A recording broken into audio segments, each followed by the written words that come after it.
उपराष्ट्रपति श्री सीपी राधाकृष्णन जी, प्रधानमंत्री श्री नरेंद्र मोदी जी, लोकसभा अध्यक्ष श्री ओम बिरला जी, राज्यसभा के उपसभापति श्री हरिवंश जी, राज्यसभा में सदन के नेता श्री जेपी नड्डा जी, राज्यसभा में विपक्ष के नेता श्री मल्लिकार्जुन खड़गे जी, संसदीय कार्य मंत्री श्री किरेन रिजिजू जी, लोकसभा में विपक्ष के नेता श्री राहुल गांधी जी, सभी सांसदगण और प्यारे देशवासियों,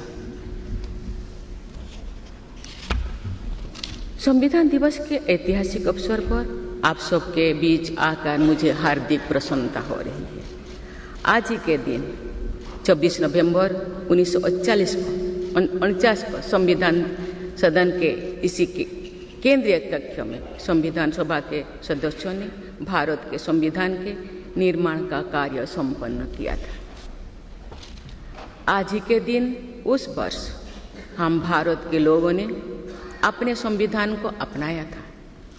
स्वाधीनता के बाद संविधान सभा ने भारत की अंतरिम संसद के रूप में भी कर्तव्य निर्वहन किया।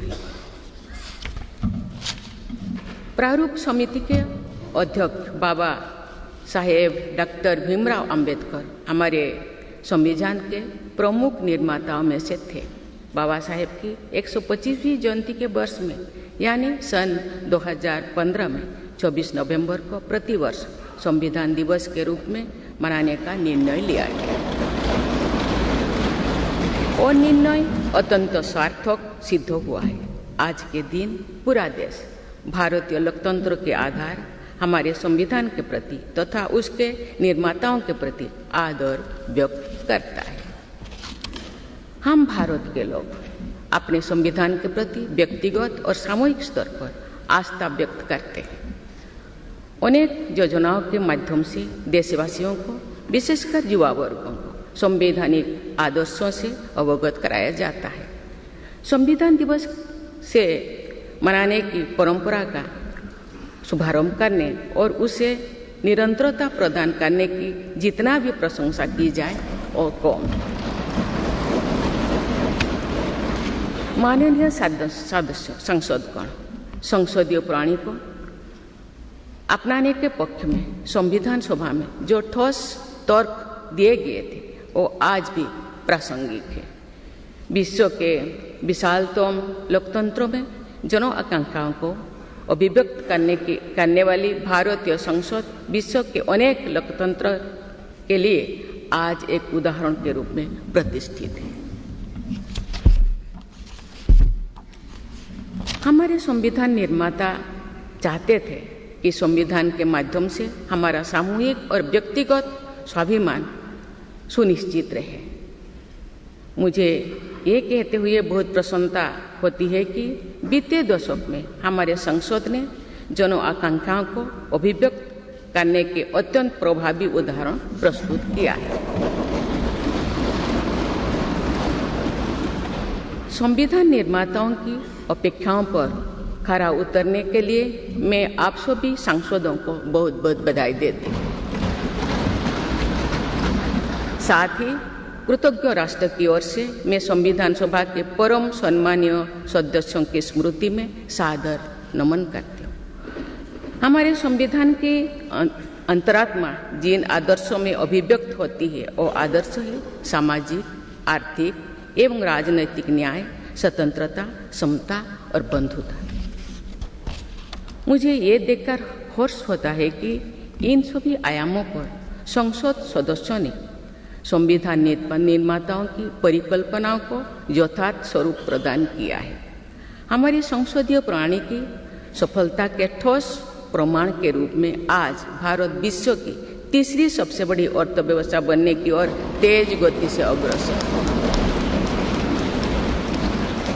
भारत में लगभग 25 करोड़ लोगों के गरीबी की सीमा रेखा से बाहर आने से आर्थिक न्याय के पैमाने पर विश्व की सबसे बड़ी सफलता अर्जित है। हमारे संविधान में सामाजिक न्याय को प्रमुखता दी गई है। सामाजिक न्याय के आदर्शों के अनुरूप समावेशी विकास के प्रयास किए जा रहे हैं। ऐसे अनेक प्रयासों में इकोनॉमिकली वीकर सेक्शंस के लिए शिक्षण संस्थाओं और रोजगार में आरक्षण का प्रावधान करना, दिव्यांगजनों की परिभाषा को विस्तार देते हुए उनके हित में विशेष अधिनियम लागू करना और उसे कार्यरूप देना तथा राष्ट्रीय पिछड़ा वर्ग आयोग को संवैधानिक दर्जा प्रदान करना शामिल है। 3 तलाक से जुड़े सामाजिक कुरीति पर अंकुश लगाकर संसद ने हमारी बहनों बेटियों के सशक्तिकरण और सामाजिक न्याय की दिशा में ऐतिहासिक कदम उठाए हैं। देश के आर्थिक एकीकरण के लिए स्वाधीनता के बाद का सबसे बड़ा टैक्स सुधार गुड्स एंड सर्विसेज टैक्स के रूप में किया गया है।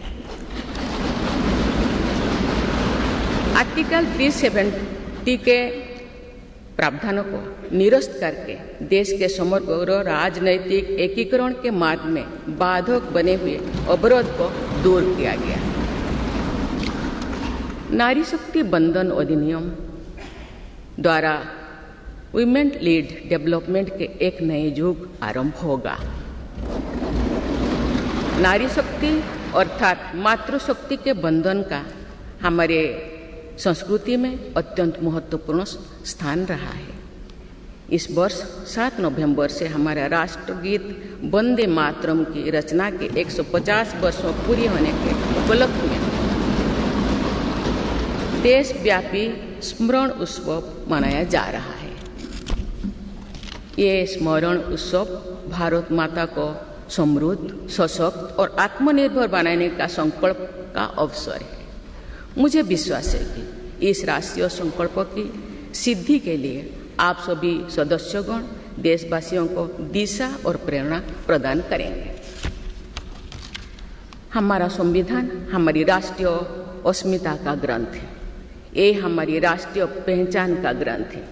ये कॉलोनियल माइंडसेट का परित्याग करके नेशनलिस्ट माइंडसेट के साथ देश को आगे बढ़ाने की मार्गदर्शक ग्रंथ है। इसी भावना के अनुरूप सामाजिक और तकनीकी बदलाव को ध्यान में रखते हुए क्रिमिनल जस्टिस सिस्टम से जुड़े महत्वपूर्ण अधिनियम लागू किए गए। दंड के स्थान पर न्याय की भावना पर आधारित भारतीय न्याय संहिता, भारतीय नागरिक सुरक्षा संहिता और भारतीय साक्ष्य अधिनियम को लागू किया गया है। ऐसे अनेक प्रगतिशील वैधानिक को सार्थक विमर्श के बाद पारित करने के लिए मैं संसद सदस्यों की मुक्त कंठ से सराहना करती हूँ। संविधान संशोधन के प्रावधानों के महत्व पर चर्चा करते हुए इस बात को रेखांकित किया गया था कि संविधान में ही ऐसी व्यवस्था होनी चाहिए जिसके बल पर भावी पीढ़ियां आवश्यक अनुसार समयानुकूल संशोधन कर सके। इस प्रकार संविधान निर्माताओं ने हमारे संविधान को गतिशीलता और जीवंतता प्रदान की है। माननीय सांसदगण, हमारे संविधान निर्माताओं ने भारत के लोकतंत्र को संवैधानिक आधार प्रदान करने के साथ साथ हमारी राष्ट्रीय एकता का ताना बाना भी बुना। संविधान निर्माण में अग्रणी भूमिका निभाने के साथ साथ सरदार पटेल ने अनेक रियासतों के विलय का महान कार्य करके भारत की एकता को नया स्वरूप दिया। इस वर्ष सरदार पटेल की 150वीं जयंती देशवासियों ने मनाई। उनकी 150वीं जयंती के उपलक्ष्य में पिछले वर्ष से आगामी वर्ष तक चलने वाले कार्यक्रम के माध्यम से देशवासी राष्ट्रीय एकता तथा गौरव की आदर्शों से जुड़ेंगे। हमारी संसद हमारे राष्ट्र का प्रतिबिंब है। लौह पुरुष सरदार वल्लभ भाई पटेल के आदर्शों को प्रसारित करने तथा कार्यरूप देने में आप सबका योगदान महत्वपूर्ण है।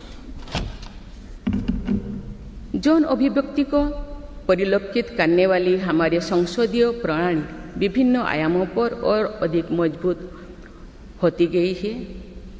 वयस्क मताधिकार का प्रावधान करके हमारे संविधान द्वारा जनता के विवेक पर जो आस्था व्यक्त की गई है, उसकी सफलता की विश्व के अन्य अनेक देशों में सराहना की जाती है। पिछले कुछ वर्षों के दौरान महिला मतदाताओं द्वारा बढ़ चढ़कर मतदान करना हमारी लोकतांत्रिक चेतना को विशेष सामाजिक अभिव्यक्ति देता है। महिला, युवा, गरीब, किसान, अनुसूचित जाति और जनजाति समुदाय के हमारे देशवासी, मिडिल क्लास तथा न्यू मिडिल क्लास के लोग हमारी लोकतांत्रिक प्रणाली को पंचायत से संसद तक मजबूती से दे रहे हैं। हमारी समावेशी लोकतंत्र में जन जन की भागीदारी को प्रोत्साहित किया जा रहा है। धरती आबा भगवान बिरसा मुंडा की जयंती के दिन जनजातीय गौरव दिवस मनाने की परंपरा शुरू की गई है और उसे बहुआयामी विस्तार दिया जा रहा है। भगवान बिरसा मुंडा की 150वीं जयंती से जुड़े समारोह देश भर में वर्षों पर्यंत आयोजित हुई। विरासत और विकास को जोड़ने वाली जनजातीय परंपराओं का संरक्षण और संवर्धन किया जा रहा है। संवैधानिक आदर्शों में निहित सर्वसमावेशी दृष्टि हमारी शासन व्यवस्था को दिशा प्रदान करती है। हमारे संविधान में निहित नीति निर्देशक तत्व हमारी शासन व्यवस्था के लिए मार्गदर्शन प्रदान करते हैं। संविधान सभा के अध्यक्ष डॉक्टर राजेंद्र प्रसाद ने कहा था कि जो स्वाधीनता हमने प्राप्त की है उसकी रक्षा करना और उसको बनाए रखना तथा जनसाधारण के लिए उसको उपयोगी बनाना उन पर निर्भर करता है जो इस संविधान का क्रियान्वयन करेंगे। ये प्रसन्नता का बात है कि हमारी संसद ने डॉक्टर राजेंद्र प्रसाद जी के अपेक्षा के अनुरूप राष्ट्रहित में कार्य किया है तथा जन सामान्यों के जीवन को बेहतर बनाने के लिए निरंतर प्रयास किए हैं। अंत्योदय की इसी दृष्टि के साथ आधुनिक विकास का समन्वय करके भारत विश्व समुदाय के समूह विकास का एक नया मॉडल प्रस्तुत कर रहा है। विश्व स्तरीय इंफ्रास्ट्रक्चर के विकास से लेकर जन कल्याण की सुविधाओं को 100% लाभार्थियों तक पहुंचाने के प्रयास हमारी राष्ट्रीय प्रगति को अतुलनीय विस्तार देते हैं। संवैधानिक व्यवस्था के अनुसार आगे बढ़ते हुए हमारे देश की कार्यपालिका, विधायिका और न्यायपालिका ने देश के विकास और देशवासियों के जीवन को संबल प्रदान किया है। संसद के दोनों सदनों के सदस्यों ने हमारे देश को आगे बढ़ाने के साथ साथ गहन राजनीतिक चिंतन की स्वस्थ परंपरा विकसित की है। आने वाली कालखंड में जो विभिन्न लोकतंत्रों और संविधानों का तुलनात्मक अध्ययन किया जाएगा तो भारतीय लोकतंत्र और संविधान का विवरण स्वर्णाक्षर में किया जाएगा। आप सभी सदस्यगण हमारे संविधान और लोकतंत्र की इस गौरवशाली परंपरा के संभावक भी है, निर्माता भी है और साक्षी भी है। मुझे विश्वास है कि हमारी संसद के दिशा निर्देश में भारत को विकसित राष्ट्र बनाने के संकल्प को अवश्य सिद्ध किया जाएगा। इसी दृढ़ विश्वास के साथ मैं सभी माननीय सदस्यों को संविधान दिवस की पुनः बधाई देती हूँ और सभी देशवासियों की स्वर्णिम भविष्य की कामना करती हूँ। धन्यवाद। जय हिंद, जय भारत।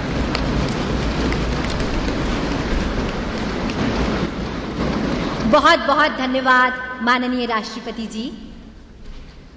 और अब आपसे विनम्र